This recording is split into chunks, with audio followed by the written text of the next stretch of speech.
ओम नमः शिवाय। सभी भक्तों को जय श्री राम।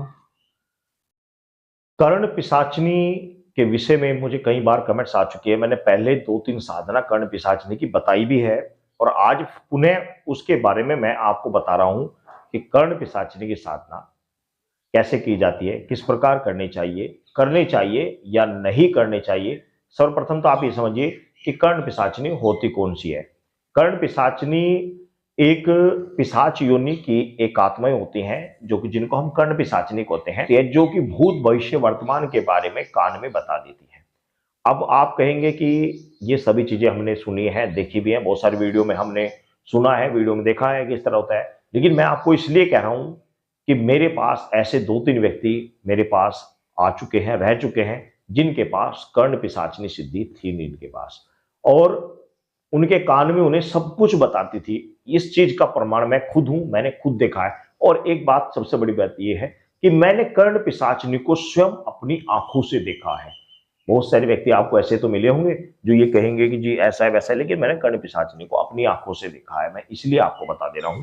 अब मैं आपको बता दे रहा हूं कि कर्ण पिशाचनी कोई एक ही प्रकार की नहीं होती। कर्ण पिशाचनी बनने को प्रकार की होती है, मैंने कई वीडियो में पहले भी बताया है। कर्ण पिशाचनी साधना करनी चाहिए या नहीं करनी चाहिए। पहली बात तो ये कि कर्ण पिशाचनी साधना ग्रस्त में व्यक्ति को बिल्कुल भी नहीं करनी चाहिए। कारण कि कर्ण पिशाचनी शक्ति एक ऐसी शक्ति होती है कि कुछ समय बाद यह शक्ति 101% पुरुष को, जिस व्यक्ति के पुरुष के पास आ रही है, उसको अपने पति रूप में उसे रखना प्रारंभ कर देती है। और उसकी जो घर की स्थिति है, उसकी घर की जो घरवाली है, ज्यादातर कुछ समय बाद उसको मार देती है। एक तो ये बात आप समझ ले, बिल्कुल सत्य बात है ये। और भाई, कुछ पिशाचनी ऐसी होती हैं जो इस तरह की कार्य नहीं करती, सभी नहीं करते, लेकिन कुछ ऐसी होती है जो इस तरह के कार्य नहीं करती। लेकिन फिर भी पिशाच योनि की साधना नहीं करनी चाहिए। कारण कि साधना हमेशा ईश्वर की करनी चाहिए, देव शक्तियों की करनी चाहिए, भूत प्रेतों को इत्यादि को नहीं पूजना चाहिए। श्रीमद् भागवत गीता में साफ शब्दों में ये लिखा गया है, साफ शब्दों में श्री कृष्ण जी ने अर्जुन को ये ज्ञान दिया है कि भूत प्रेतों को पूजने वाले व्यक्ति भूत प्रेत योनि में जाते हैं, और मुझको स्मरण करने वाला, मुझे पूजने वाला व्यक्ति अंत में मुझे ही प्राप्त होता है। तो ये साफ शब्दों में श्री कृष्ण ने स्वयं परमात्मा ने ये बात साफ शब्दों में कही है। तो परमात्मा को पूजना चाहिए, उन्हीं की सिद्धि का आह्वान करना चाहिए। इसलिए पिशाचनी साधना करना उचित नहीं होता। पिशाचनी साधना एक तो करने वाले व्यक्ति के पास ज्यादा दिन पिशाचनी शक्ति नहीं रह पाती।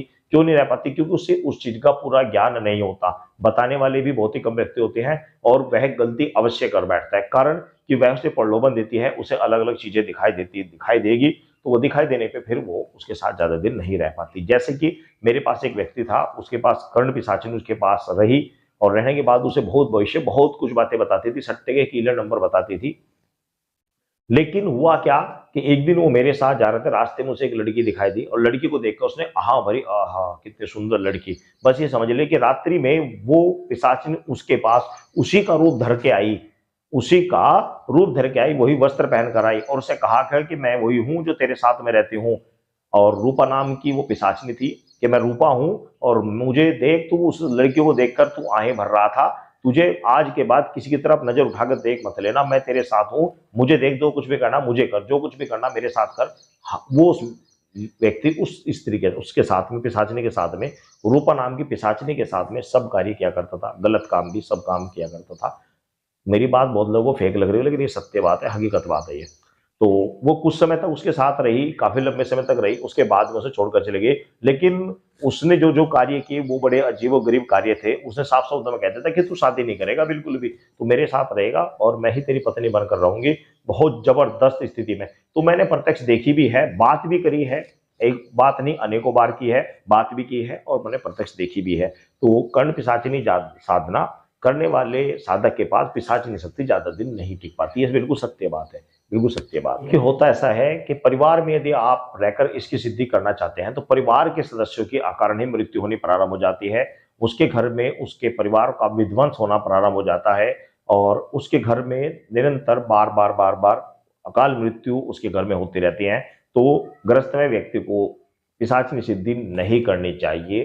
पिशाचिनी सिद्धि करने वाला व्यक्ति कभी भी पूर्ण रूप से पेट भर पेट भोजन नहीं कर पाता। जितना भोजन करता है उसे फिर वापस भूख लगती रहती है, और ऐसा व्यक्ति हमेशा एकांत में रहना पसंद करता है। वह भीड़ भाड़ से अलग रहता है और गंदगी में रहना वह शुरू कर देता है। कुछ समय बाद गंदगी गंदगी मतलब ये कि दारू इत्यादि वह पीने लगता है और गलत चीजों का सेवन करना प्रारंभ करता है।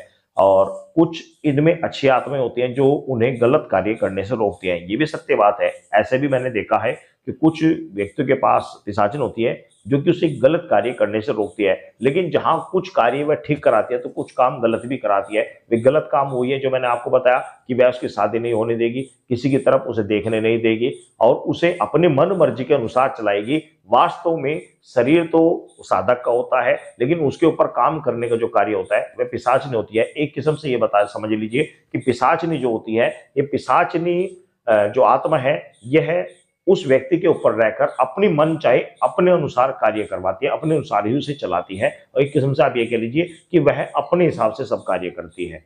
कर्ण पिशाचिनी सिद्धि ज्यादातर साधक दूसरे के बारे में जानने के विषय में जानने की लालसा में इस साधना को करते हैं, क्योंकि इसका नाम सुनते ही सभी समझ जाते हैं कि कर्ण पिशाचिनी पिशाचिनी जो कान में बोलती है। वाकई जब ये सिद्ध हो जाती है तो साधक के कान में आकर उसके बारे में, दूसरे व्यक्ति के बारे में सब कुछ बता देती है। लेकिन एक बात बता दे रहा हूं कि यह भविष्य की बातें नहीं बताती। ये सिर्फ काल्पनिक और कथाओं में या आपने सिर्फ वीडियो में सुना होगा, मैंने भी बताया था कि भूत भविष्य वर्तमान की बातें बताते हैं, लेकिन यह भविष्य की बातें नहीं बता पाती, क्योंकि भविष्य की बातें बताना शास्त्र विरुद्ध होता है। और भविष्य की बहुत सारी बातें ऐसी जो नॉर्मल बातें होती है वो इसे पता होती है, लेकिन ये बता नहीं सकती। बताती है तो ये अपने स्तर से गिरती चली जाती है और इसलिए भविष्य की बातें बहुत ही कम बताती है, ना कि बराबर बताती है। और इसे गूढ़ रहस्य की भविष्य की बातें नहीं पता लग पाता, परंतु करंट की प्रेजेंट की बातें अवश्य बताती है। जैसे कोई व्यक्ति आपके पास आया, आपने अचानक से उसका नाम बता दिया और वह किस उद्देश्य से आया वो भी बता दिया, क्योंकि वो सब चीजें उसके दिमाग में चली हुई होती है, वो सब चीजें उसके मस्तिष्क पर छपी हुई होती है कि इसका नाम क्या है, इसके पिता का नाम क्या है, इसके गाँव का नाम क्या है, किस समस्या को ये लेकर आया है, कौन व्यक्ति आया है, या कोई दूर व्यक्ति बैठा हुआ है, उसके बारे में आप बता सकते हो। लेकिन भविष्य की सटीक जानकारी, भविष्य की ज्यादा जानकारी नहीं बता पाती। पिशाचिनी सिद्धि जब सिद्ध हो जाती है तो यह जो साधक है उस साधक को अपने उस अनुसार ही चलाती है और उसके आस पड़ोस के रहने वाले व्यक्तियों के बारे में, जो उसके बारे में चर्चा करते हैं, क्योंकि जब भी कोई साधक होता है तो उसके आस पड़ोस के व्यक्ति, उसके रिश्तेदार, उसके घर परिवार वाले उसके बारे में अवश्य चर्चा करते रहते हैं कि ये ऐसे कार्य करता है, ये वो करता है, ये करता है, वो करता है। तो उनकी बातें उसे वह प्रत्यक्ष बताती रहती है कि उनसे वो ये क्या कह रहे थे, वो ये बता रहे थे, वो बता रहे थे, उसे पल पल की जानकारी उसे बताती रहती है। जिसके कारण ऐसा साधक जिसके ऊपर पिशाचिनी है वह उनसे ईर्षा करने लगता है और उनसे दूर रहने लगता है, जो कि पिशाचिनी पारिया यही चाहती है कि इनसे दूर रहे, इसलिए वो उनके बारे में वह निरंतर बातें बताती रहती है। जो वे लोग उसे नहीं बताते तो उससे गुप्त रखते हैं, उसके बारे में ईर्षा करते हैं, वो सभी बातें पिशाचिनी उसे बताती रहती है। और पिशाच जिनी जो होती है ये साधक के ऊपर पूर्ण रूप से अपना शिकंजा कस लेती है, प्रसन्न भी जल्दी हो जाती है, सिद्ध भी जल्दी हो जाती है और अंत में मरने के बाद उसकी आत्मा को अपने साथ ही रखती है, उसे अपने साथ ही लगा लेती है। कर्ण पिशाचिनी की सिद्धि करने के लिए कोई योग्य गुरु होना आवश्यक है, क्योंकि इसकी साधना करने वाला व्यक्ति पिशाचिनी को देखकर डर भी जाता है, मानसिक संतुलन भी खो बैठता है। और पिशाचिनी जब आती है तो कई बार उसे बहुत सुंदर रूप दिखाती है, कई बार उसे डरावने रूप भी दिखा देती है, कई बार उसके बाद बहुत सुंदर रूप में आएगी और उसे मोहित करेगी। साधना में बीच में वह खंडित कर बैठता है और साधना यदि खंडित नहीं कर बैठता तो फिर उसे भयंकर रूप दिखाती है।